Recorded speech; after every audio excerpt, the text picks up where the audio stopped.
Assalamualaikum warahmatullahi wabarakatuh. Berjumpa kembali pada pagi hari yang cerah ini. Kita belajar tentang fikih ibadah, yaitu sekarang masuk dalam pembelajaran hal-hal yang makruh di dalam sholat. Apa aja ya maksudnya hal-hal yang makruh di dalam sholat mungkin sering kita lakukan pada saat kita sholat. Nah, kali ini kita belajar apa aja kira-kira yang membatalkan, yang membuat sholat kita itu melakukan hal-hal yang makruh. Ya, hal-hal yang makruh dalam sholat. Yang pertama adalah, sebelumnya kita definisi makruh dulu kita pelajari. Apa itu artinya makruh? Makruh adalah sesuatu yang diberi pahala oleh Allah bila kita meninggalkannya, dan tidak jatuh dosa bila kita melakukannya, tetapi dibenci Allah. Ya.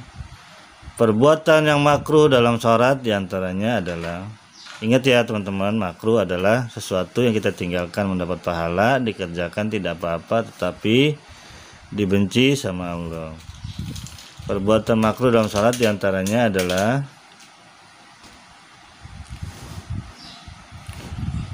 mengarahkan pandangan ke atas atau ke langit. Jadi kalau kita sholat, mata kita jangan diusahakan jangan sampai mata kita itu memandang ke atas atau ke langit-langit, karena itu suatu hal yang makruh. Ada nggak kira-kira di antara kita yang suka kalau sholat matanya ke atas langit gitu? Kedua adalah meletakkan tangan di pinggang, ya. Jadi tangan kita sholat diletakkan di pinggang atau tolak pinggang, itu juga nggak boleh, karena itu suatu perbuatan yang makruh. Ketiga, menoleh atau melirik kecuali bila diperlukan. Atau ketiga adalah kita saat sholat noleh kanan kiri kita atau melirik teman kita. Sering tuh sholat dijadiin bercanda, temennya di samping dilirikin, ditoleh. Itu adalah hal yang makruh di dalam sholat, kalau bisa ditinggalkan, dan memang itu perbuatan yang harus kita tinggalkan kalau kita mau dapat pahala.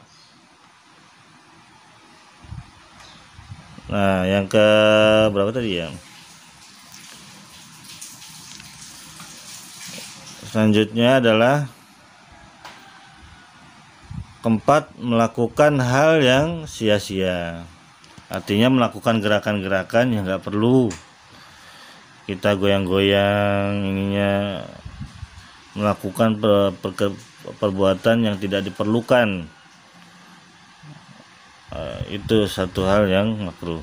5, menyapu debu yang ada di tempat sujud. Saat kita sujud, tangan kita mengusap-ngusap sejadah kita, itu juga adalah hal yang makruh. Ingat ya, hal-hal ini teman-teman hindari di rumah, jangan sampai dilakukan. Ya, menyapu kerikil, menyapu debu di atas sejadah kita, kecuali itu membahayakan ya, beda. Nah, apalagi kira-kira selain ini?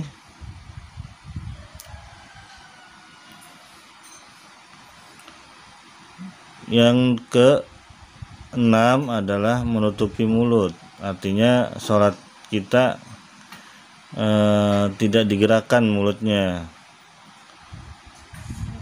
Nah, itu juga suatu hal yang makruh, karena walaupun sholat kita itu tidak bersuara, setidaknya yang kita baca didengar oleh telinga kita, ya. menutupi mulut atau tidak digerakkan. Itu juga suatu hal yang makruh. Ini pernah dilakukan di rumah? Kalau pernah, jangan dilakukan lagi, tetapi kita gerakan mulut kita sambil membaca doanya, doa sholat. Setidaknya apa yang kita baca, telinga kita mendengarkan. Telinga kita mendengar apa yang kita baca. Selanjutnya, yang ketujuh. Yang ketujuh adalah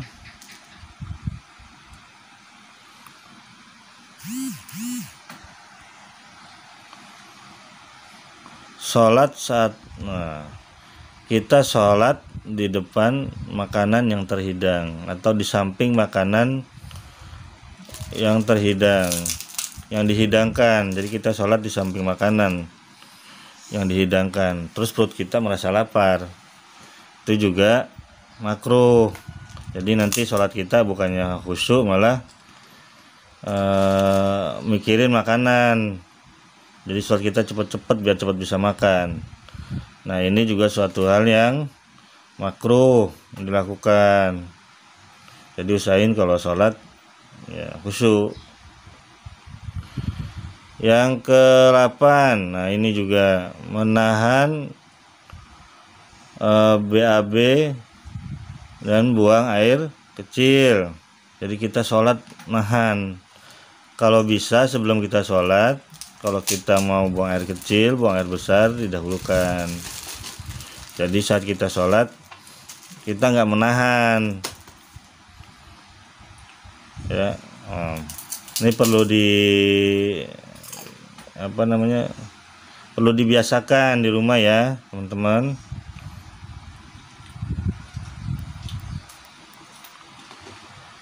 Nah, ke-9 adalah menahan buang angin. Tadi yang Kak Bay bilang, saat kita sholat usahakan kita perut dalam keadaan lega atau normal. Kita nggak menahan buang angin, nggak menahan buang air kecil ya. Jadi khusyuk sholat kita. Kalau kita ada yang kita tahan, sholat kita kurang khusyuk. Jadi yang kita pikirin gimana sholat kita itu supaya cepat-cepat selesai. 10. Menahan kantuk yang sangat. Ya memang kantuk ini kan tidak bisa dihindari kadang kalau datang. Tetapi saat sholat diusahakan kita dalam keadaan segar atau dalam keadaan yang tidak ngantuk. Nanti bacaan kita kita lupa kalau kita ngantuk saat sholatnya, terutama sholat subuh nih ya. Mudah-mudahan sholat subuhnya di kelas 3 ini Ananda semua nggak ada ngantuk ya. Yang ke-11 adalah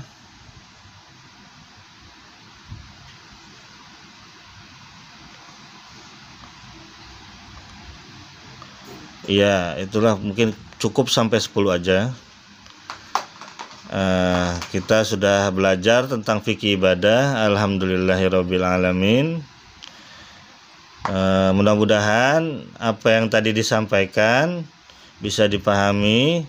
Lalu jangan sampai kita melakukan perbuatan hal tersebut saat kita sholat, karena itu makruh. Meskipun saat kita melakukan sholat kita nggak batal ya, tetapi perbuatan makruh itu saat kita tinggalkan kita pasti mendapat pahala ya.